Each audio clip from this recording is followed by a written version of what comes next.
हरे कृष्णा। सनातन दिव्यता में आपका स्वागत है और मैं हूं पदम गुप्ता।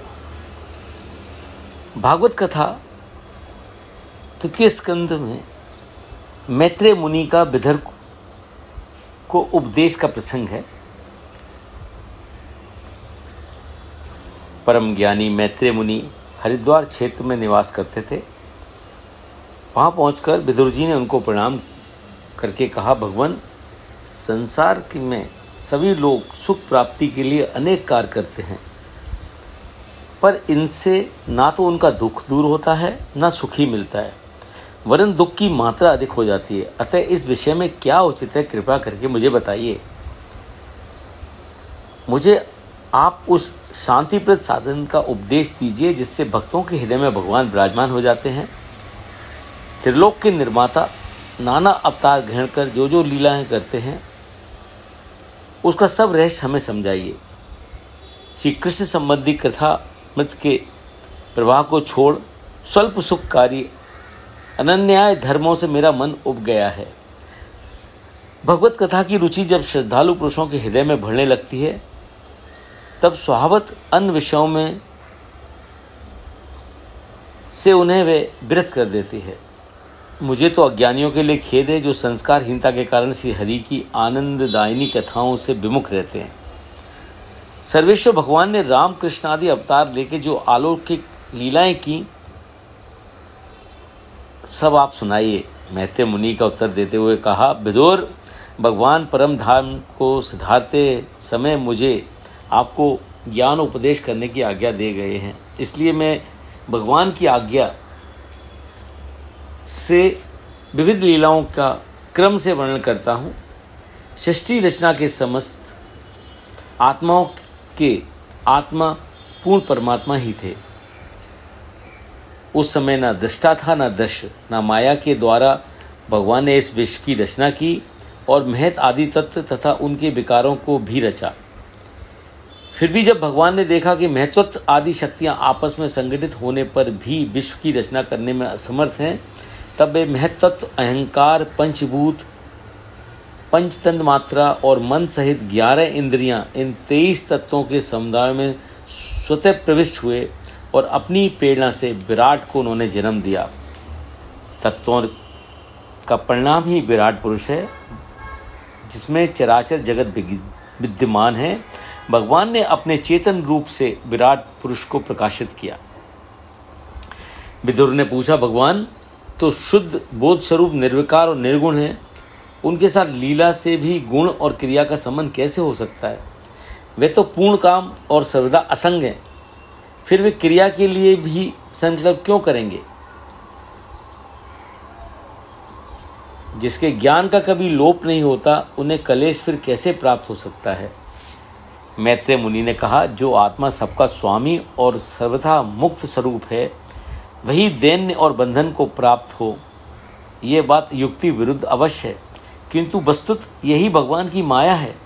जिस प्रकार जल में होने वाली कंपन आदि क्रिया जल में दिखने वाले चंद्रमा के प्रतिबिंब में ना होने पर भी भासती हैं, उसी प्रकार देहाभिमानी जीव में ही देह के मिथ्या धर्मों को प्रतीत होती है, परमात्मा में नहीं। भक्ति योग से यह प्रवृत्ति धीरे धीरे लुप्त होती जाती है। श्री हरिपद में निश्चल भाव के होने से राग देश आदि सारे कलेश सर्वथा नष्ट हो जाते हैं। तब विदुर ने कहा, भगवान, मेरे सब संशय आदि निवृत्त हो गए हैं। जीव को जो कलेश आदि की प्रतीति हो रही है उसका आधार केवल भगवान की माया है। इस संसार में या तो मूल या भगवान को प्राप्त करने वाले ये दो ही सुखी हैं। संशयापन्न लोगों तो दुख ही भोगते हैं। मुझे ये निश्चय हो गया है कि वे अनात्म पदार्थ विस्तृत कुछ है नहीं, केवल प्रतीत ही होते हैं। आपने कहा है कि सृष्टि के प्रारंभ में भगवान ने क्रमश महद आदि तत्वों के और उनके विकारों को रचकर फिर उनके अंशों से विराट को उत्पन्न किया और पश्चात स्वयं उसमें प्रविष्ट हुए। उन विराट भगवान को वेद आदि पुरुष कहते हैं। उन्हीं में से ये सब लोग विस्तृत रूप में स्थित हैं। अब आप उनकी ब्रह्मादि विभूतियों का वर्णन सुनाइए जिससे ये सारा ब्रह्मांड भरा पूरा है। भगवत तत्व के उपदेश के द्वारा जन्म मृत्यु को से छुड़ाकर उसे अभय कर देने में जो पुण्य होता है, समस्त वेदों का अध्ययन, यज्ञ, तपस्या, दान आदि से होने वाले पुण्य उसकी बराबरी कभी नहीं कर सकता। अतः श्री हरि की लीला का ज्ञान प्राप्त करने की इच्छा से मैंने जो प्रश्न किए हैं उनका उत्तर कृपा कर आप मुझे दीजिए। मैत्रेय मुनि ने कहा, सृष्टि के पूर्व यह विश्व जल में डूबा हुआ था। उस समय एकमात्र नारायण देव शेष सैया पर योग निद्रा में लेटे हुए थे। वहीं उनकी नाभि से सूक्ष्म तत्व कमल कोश के रूप में सहसा ऊपर उठाया। उस कमल से ब्रह्म प्रकट हुए, उन्हें स्वयंभू भी कहते हैं। ब्रह्मा को कोई लोक नहीं दिखाई दिया, तब वे आकाश में चारों ओर देखने लगे। इससे उनके चारों दिशाओं में चार मुख हो गए।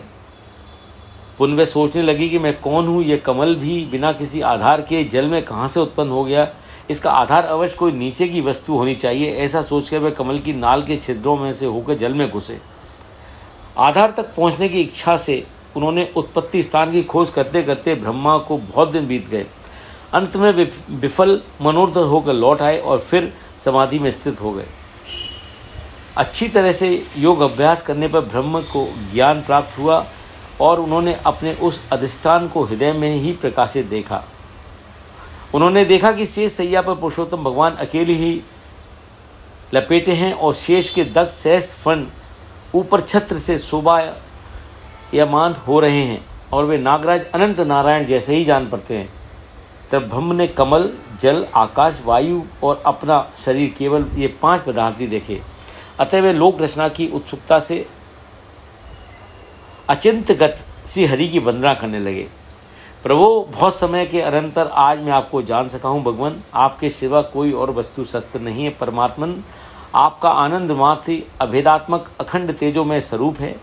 इसलिए मैंने आपके इस अद्वितीय रूप की शरण ली है। यही समस्त भूतों और इंद्रियों का अधिष्ठान है। हे विश्व कल्याण में मैं आज आपका उपासक हूँ। जो पापात्मा विषय सक्त जीव हैं उन्हें ये रूप अप्राप्त है। जब यह जीव आपके चरणार बिंदों का आश्रय नहीं ले लेता तब तक उसे धन, घृ, भय, शोक, लालसा, दैन और लोभ आदि सताते हैं। तभी तक मैं और मेरेपन का दुर्भाग्य उससे रहता है। जब तक मनुष्य इंद्रियों विषय रूपी माया के प्रभाव से अपने आप को भिन्न देखता है तब तक इस संसार से वह छूटता नहीं। आपका मार्ग केवल आपके गुण श्रवण से ही जाना जा सकता है। पुण्य श्लोक भक्तजन आपका चिंतन करते हैं और उन साधु पुरुषों पर अनुग्रह करने के लिए ही आप उनकी मनोकामनाएं पूरी करते हैं। भगवान, आप एक हैं और संपूर्ण प्राणियों के अंतःकरण में स्थित अंतरात्मा हैं। आपकी प्रसन्नता और प्रीति प्राप्त करना ही मनुष्य का सबसे बड़ा कर्मफल है। संसार की उत्पत्ति और संहार के निर्मित जो माया की लीला होती है वे आपका खेल है। जो लोग प्राण त्याग करते समय आपके नामों का स्मरण उच्चारण करते हैं उनके पाप नष्ट हो जाते हैं और वे ब्रह्म पद को प्राप्त कर लेते हैं। हे अनंत, आप नित्य हैं, अजन्मा हैं। प्रमाद अवस्था में पड़े जीवों को सावधान करने वाले बलवान काल भी आपका ही एक रूप है। ये समस्त विश्व आपके उदर में स्थित है। आप संपूर्ण जगत के एकमात्र स्वयं और आत्मा हैं तथा भक्त वांछा कल्पतरु हैं। आप अपार करुणा में प्राण पुरुष हैं। मैं आपको बार बार नमस्कार करता हूँ। मैत्रेय मुनि कहते हैं, विदुर, इस प्रकार भगवान की स्तुति कर ब्रह्मा जी मौन हो गए। तब उन्हें खिन्न देखकर और उनका अभिप्राय जानकर भगवान ने उनसे कहा, वेदगर्भ, तुम विषाद के वश होकर प्रमाद न करो। सृष्टि की रचना में तत्पर हो जाओ। तुम एक बार फिर तप करो और भगवत ज्ञान का अनुष्ठान करो। फिर तुम संपूर्ण लोक और अपने में भी मुझको व्याप्त देखोगे तथा मुझ में संपूर्ण लोक एवं अपने आप को भी देखोगे। जिस समय जीव काष्ठ में व्याप्त अग्नि के समान समस्त भूतों में मुझे ही स्थित देखता है, उसी समय वह अपने अज्ञान रूप से मुक्त हो जाता है।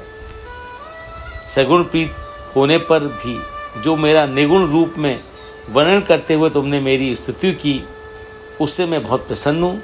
तुम्हारा कल्याण हो। तत्ववेत्ताओं का मत है कि पूर्त, यज्ञ, दान, योग, समाधि आदि साधनों से प्राप्त होने वाला जो परम कल्याण रूप फल है वह मेरी प्रसन्नता है।